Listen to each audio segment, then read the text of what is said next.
स्निजिसेथि बर' थुनलाइ सानजों लोब्बा लाखिनानै रायजोनि दाब दाब जायगायाव बायदि मेहेरगोनां हाबाफारि आरो जथुम्मा खुंफुंनाया समायना रमायनायै दिनैनिफ्राय जागायबाय।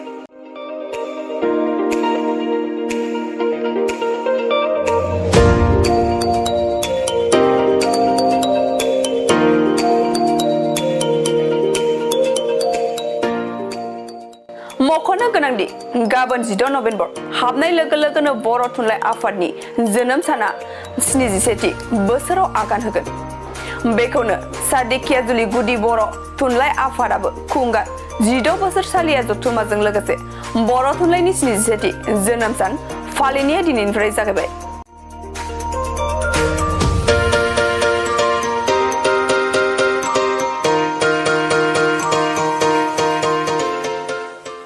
दिनैनिफ्राय साननैनि हाबाफारिजों मेहेरगोनां आरो गाजा गोमजायै सा धेकियाजुलिनि जाम्फैगुरि गुदि फरायसालिनि गेलेग्रा फोथाराव खुंफुंदों।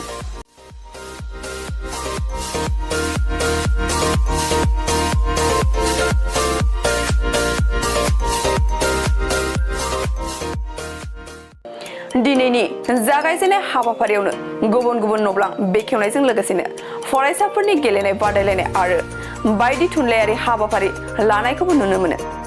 हाबाफारियावनो नुजाथिहैनाय बड'लेण्ड बुब्लिनि खौरांगिरि आगोमा बसुमतारिया गावनि एक्सक्लुसिभनि गेजेरजों मा फोरमायखो नायना ला। बे समाव जों फैयो जोंहा सनितपुर जिल्लानि सिङाव थानाय धेकियाजुलि ओनसोलनि जाम्फैगुरि गुदि फरायसालियाव। बे फरायसालियाव सा धेकियाजुलि गुदि बर' थुनलाइ आफादनि खुंगा 16थि बोसोरसालिया जथुम्मा आरो गाबोनो 16 नभेम्बर बर' थुनलाइ आफादनिनो गायसनथाइ सान। बे गायसनथाइ सानजों लोब्बा लाखिनानैनो बे बोसोरसालिया जथुम्माखौ बिथांमोना खुंदों आरो बे बोसोरसालिया जथुम्माजों लोगोसे बिथांमोना बोसोरफ्रोमबो बायदिसिना गेलेनाय, रंजानाय, मोसानाय आरो थुनलाइयारि बायदि बिथिङाव बादायलाय होबाय थाबोनायखौ जों नुबोबाय थानो मोनदों। दिनै बे समावबो बिथांमोना नैबेयावहाय उन्दै उन्दै गथ'फोरखौ बा ओनसोलनि सिङाव थानाय गुदि फरायसालि, गेजेर फरायसालि आरो गोजौ फरायसालिनि जि फरायसाफोरखौ लाफानानै बिथांमोना बेवहाय मोनसे बादायलायनाय होनाय जादों। बे समावनो जोङो बिथांमोननिफ्राय गुवारै मिथिनानै लागोन बे जि गेलेनाय बादायलायनाय, हारिमु बादायलायनाय, थुनलाइयारि बादायलायनाय बे हाबाफारिखौ लानायनि गुबै थांखिया मा। बे समाव जोङो थुनलाइ आफादनिनो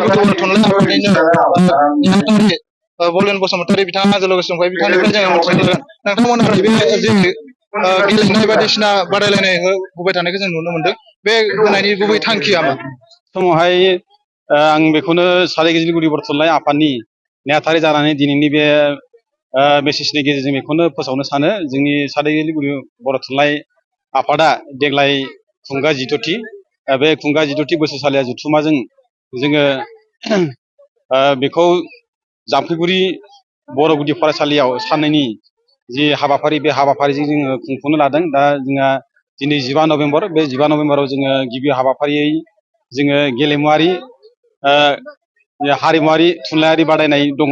दा बे थुनलाइयारि आरो हारिमुवारि बादायलायनायाव जोङो बेखौ लानायनि गुबै जाहोनानो जाबाय जोंनि बे हालामाव थानाय गुबुन गुबुन गुदि, गेजेर आरो गोजौ फरायसालिनि माखासे फरायसुला फरायसुलिफोरखौ जोङो गेलेमुवारि बिथिङावनो जा बा हारिमुवारि बिथिङावनो जा बा थुनलाइयारि बिथिङावनो जा माखासे जोङो जोंनि ओनसोलनिफ्राय माखासे रोंगौथि गोनां गथ'फोरखौ जोङो बे हाबाफारियाव जोङो बाहागो लानानै जोङो जोंनि बे ओनसोलनि रोंगौथि गोनां गथ'फोरखौ जोङो मिन्थिनो हागोन। लोगोसे जोङो बेखौ बेनि गेजेरजों जोङो फोसावनो हागोन, बेखौ आङो फोरमायबाय। लोगोसे बे जथुम्मानि गेजेरजों जोङो माखासे आलासिफोर जोङो गाबोन गेवलां मेलाव जोङो हांख्रायनानै लाबोखानाय जों हाबाफारियाव थिसननाय आलासिफोर दंखायो। दा बिथांमोन आलासिफोरा गाबोन गेवलां मेलाव नुजाथिफैनानै गेवलां मेलखौ आबुङै जाफुंसार होगोन, बेखौ आङो मिजिंथिबाय। लोगोसे आङो बेखौनो बुंनो सानो।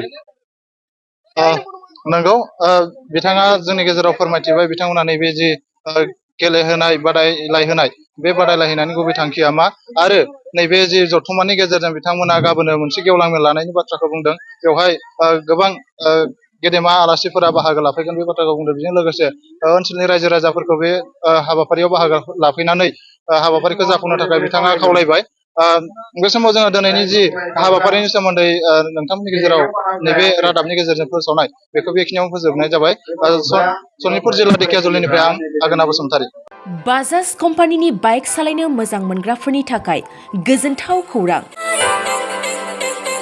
बिदिनो बेसेन नाङाजासे 5 लिटार पेट्रल, गंनै हेलमेट, सीट कभार, 12 टाइम्स वाशिं कुपन मोननो हागोन।